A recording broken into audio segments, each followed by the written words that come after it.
अस्सलामुअलैकुम दोस्तों, क्या हाल चाल, कैसे हैं आप? ठीक ठाक हैं, उम्मीद करता हूँ खैर आफियत से होंगे। इलेक्ट्रिकल एंड इलेक्ट्रॉनिक्स सोल्यूशन में खुशामदीद। आज हम स्टेबलाइज़र रिपेयरिंग और स्टेबलाइज़र सेटिंग्स के हवाले से एक और वीडियो लेकर आपकी खिदमत में हाज़िर हुए हैं। यहाँ पर हमारे पास एक स्टेबलाइज़र है, इसको हमने सप्लाई के साथ जोड़ा है, लेकिन ये हमें आउटपुट सप्लाई नहीं दे रहा। वजह क्या है? इसके सर्किट में ख़राबी है। इनपुट आने के बावजूद आउटपुट नहीं आ रही। फ्यूज़ वगैरह, ब्रेकर्स, तार, हमारी ये बाकी सारा सिस्टम ठीक है, लेकिन क्या ये वेरिएबल्स ख़राब हैं। वेरिएबल्स ख़राब हैं। जब वेरिएबल ख़राब होती हैं तो उनको चेक करने का आसान सा मेथड क्या है? इनको आप घुमा के देखें टेस्टर से। अगर घुमाने के बाद रिले ऑन ऑफ हो रही है तो वेरिएबल रेजिस्टेंस बिल्कुल ठीक है।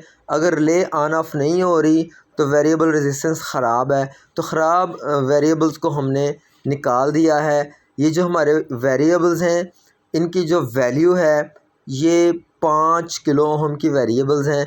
501 इस वेरिएबल के ऊपर लिखा होता है। आप मार्केट से बड़ी आसानी के साथ बड़े सस्ते दामों 10 रुपए की तकरीबन एक मिलती है, वो ख़रीद के इसको फ़िट कर सकते हैं और फिर इसकी सेटिंग करके अपना स्टेबलाइज़र बिल्कुल रनिंग कंडीशन में ला सकते हैं।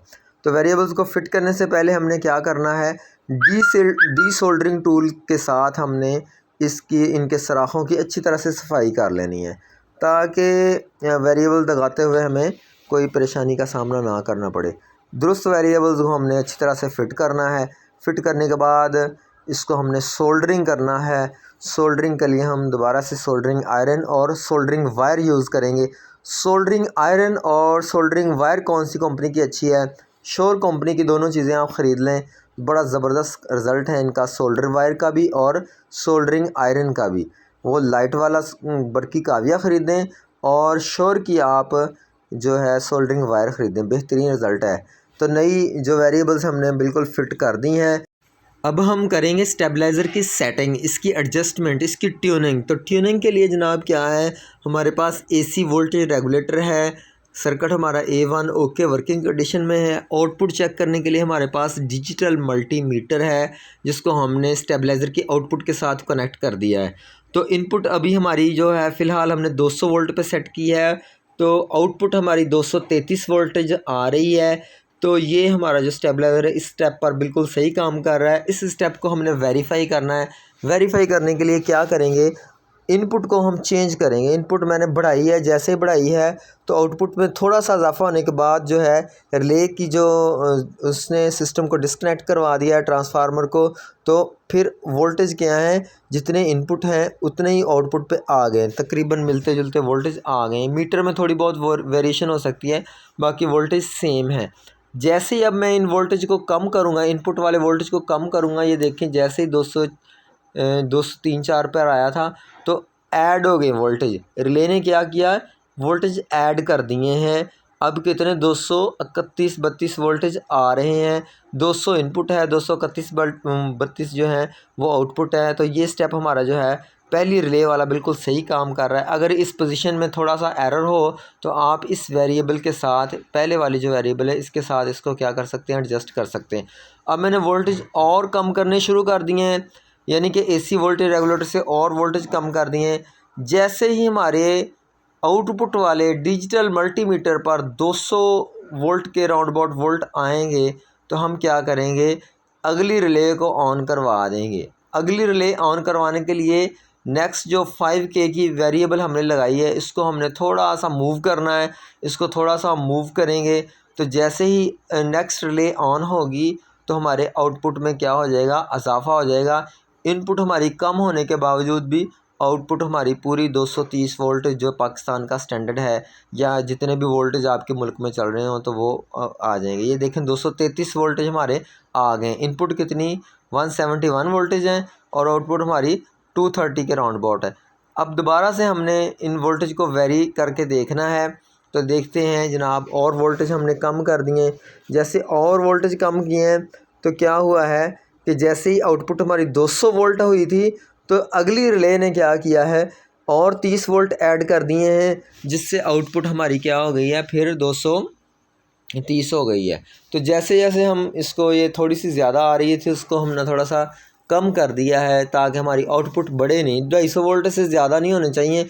इसका नतीजा ये निकलेगा कि अगर आप ज़्यादा कर देंगे तो फ्रिज का जो कंप्रेसर जलने का ख़तरा होगा और बिल भी ज़्यादा आएगा। तो ये कोशिश करनी है आप 230 से 240-50 वोल्टेज तक रखें, तब हमारी जो इनपुट है 146 वोल्टेज हैं, आउटपुट हमारी 200 वोल्टेज हैं। अब हमने इससे अगली रिले जो है इसको क्या करना है, ऑन करवाना है।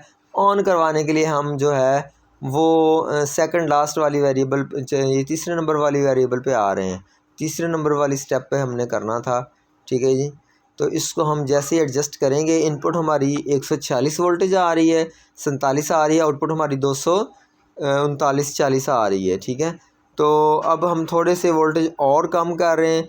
जब और वोल्टेज इनपुट कम करेंगे तो हमारी आउटपुट भी क्या हो जाएगी, कम हो जाएगी। जैसे आउटपुट कम होएगी 200 पर आएगी, तो 200 पर ला के हम नेक्स्ट वाली जो वेरिएबल है, वेरिएबल रेजिस्टेंस, उसको हम घुमाने के बाद क्या करेंगे, आउटपुट हमारी स्टेबल कर लेंगे, सेट कर लेंगे अपने स्टैंडर्ड्स के मुताबिक। तो ये देखें, इनपुट हमारी 122-23 वोल्टेज हैं, आउटपुट जो है हमारे वो नहीं अभी ऐड हुए, अब दोबारा से हाँ जी ऐड हो गए।